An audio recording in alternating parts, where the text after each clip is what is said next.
Bakit mas mabilis na nakakapagpapayat ang paglalakad sa umaga bago kumain? Fat burning state sa umaga, pagkatapos ng ilang oras na walang pagkain, overnight fasting, mababa ang glycogen, stored carbs, sa katawan. Dahil dito, ang katawan ay mas mabilis na nagsusunog ng taba bilang pangunahing source ng enerhiya.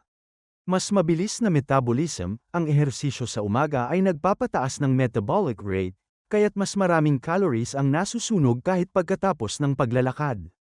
Hormone optimization, sa umaga, mataas ang cortisol at growth hormone levels. Pareho itong tumutulong sa fat metabolism, kaya't mas epektibo ang fat burning. Increased insulin sensitivity, ang ehersisyo bago kumain ay nagpapababa ng insulin levels, kaya't mas mabilis na nagsusunog ng taba kaysa mag-imbak nito. Appetite regulation, ang pag-eehersisyo sa umaga ay maaaring makatulong na mabawasan ang gana sa pagkain sa buong araw.